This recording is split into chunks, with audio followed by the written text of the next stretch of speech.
I don't know how many times over the course of the last week or so I have seen the same response over and over and over again.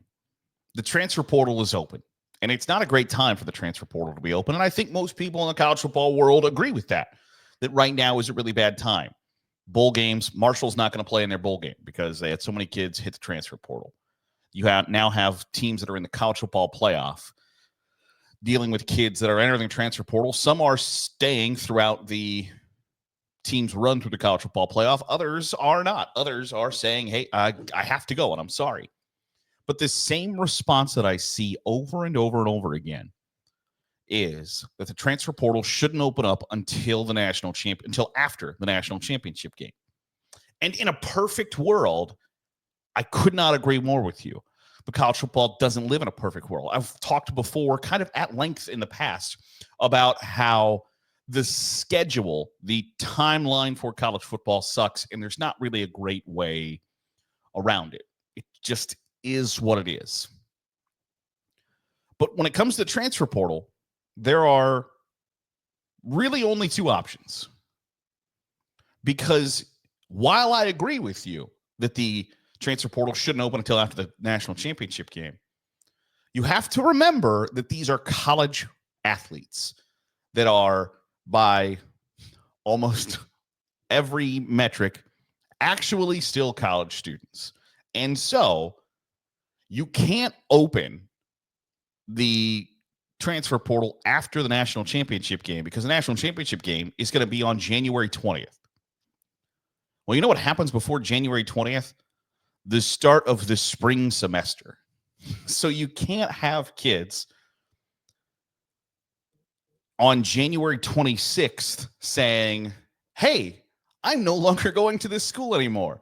I'm going to this school, but I can't actually get into this school until August, September. That, if college coaches, and I think the majority of them do, if the college coaches think that right now is a cluster bleep, imagine the idea of the transfer portal doesn't open until January 30th. You then have kids who are going to transfer out but can't get into their new school.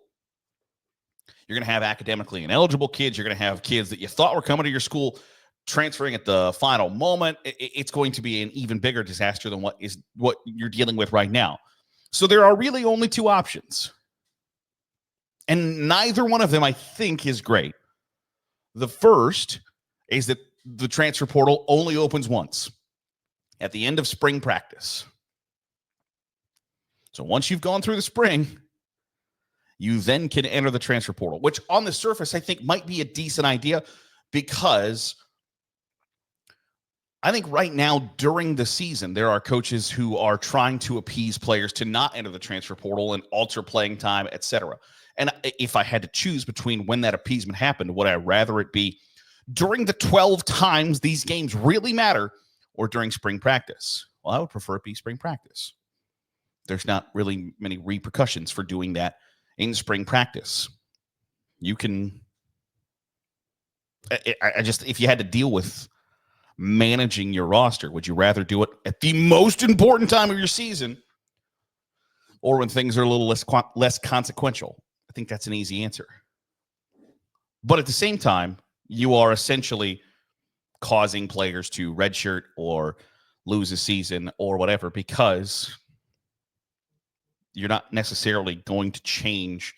When programs leave spring practice, they have a really good and strong idea of what their roster, depth chart, etc., their pecking order looks like for the fall camp. You're going to move the transfer portal so that's the only time players can get in. That feels like a bad time. Feels like a bad move, especially when you have the kind of coaching carousel circling right now.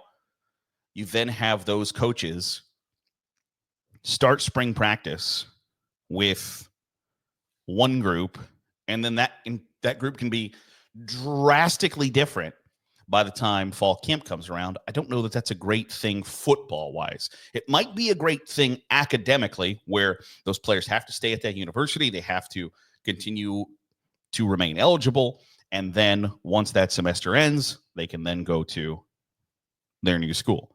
Academically, it works, but you have to keep that in the back of your mind. You have to remember that these are college athletes, that they have to go to school. They have to be working towards a degree. They have to do all of those academic things.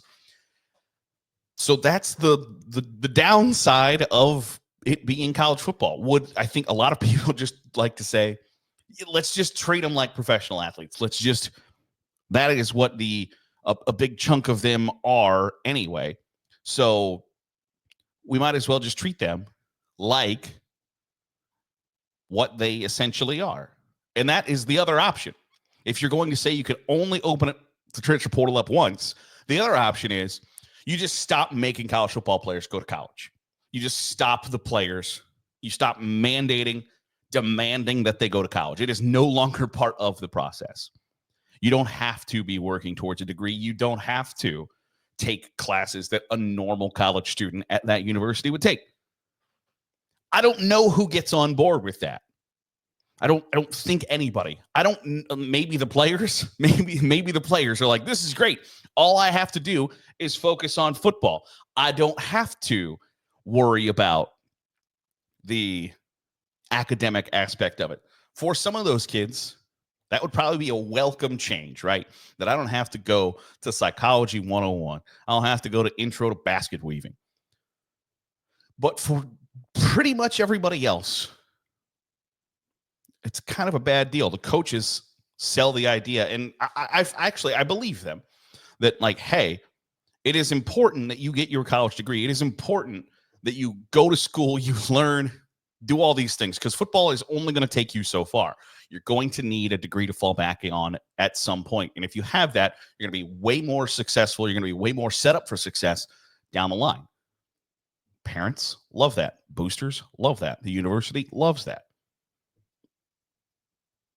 But the players might be the only ones that are like, oh, I'll just go and play football. That'd be great. You pay me NIL money. You take care of my then room, board, food, etc. And I just play football. Sure, they're going to take that deal. A lot of them are going to take that deal. Now, are some of them going to be like, well, I'm still going to get a free college education? Yes, absolutely, undeniably. But those are really the only two options, because you have to remember that they're college students, or they're supposed to be college students. So the options are, you can only open the portal once, which feels like a bad thing for college football as a whole, which like the on-the-field product, only having it open one time feels like a bad thing. Now, it does accomplish something else that I think, like the NFL does a masterful job of constantly staying in the headlines, right? Like the schedule released is positioned just perfectly after the draft, and the draft is positioned just perfectly after the combine, and the combine is positioned just perfectly after the Super Bowl. They do a great job, and the first day of free agency is positioned perfectly. They do a great job of staying at the top of the news cycle over and over and over again. And college football doesn't, just flat out does not. Last Saturday, Army-Navy, which is one of the sport's biggest games, took place moments before the Heisman Trophy ceremony, which is one of the sport's most pivotal moments in the year. They happened in a 8-hour window. The college football does not do a great job of staying on top of the news cycle. Should the Heisman Trophy ceremony happen on probably a Wednesday night? Yeah, probably. But you can't do that because you got the college football playoff. So it's this gigantic mess that I don't know that there's a way to make it better. But for the on-the-field product, it would be worse to open the transfer portal once. But it would do wonders to help college football stay in the spotlight during April, early May, etc. So there are good and bad.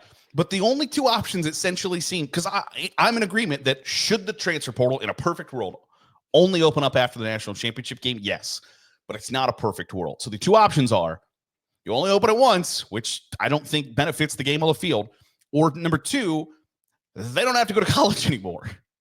And I don't think anybody gets on board with that either. So while it sucks, while the timeline sucks right now, that Penn State's backup quarterback is going to leave the team leading up to a college football playoff game, It's just the byproduct of a bad system.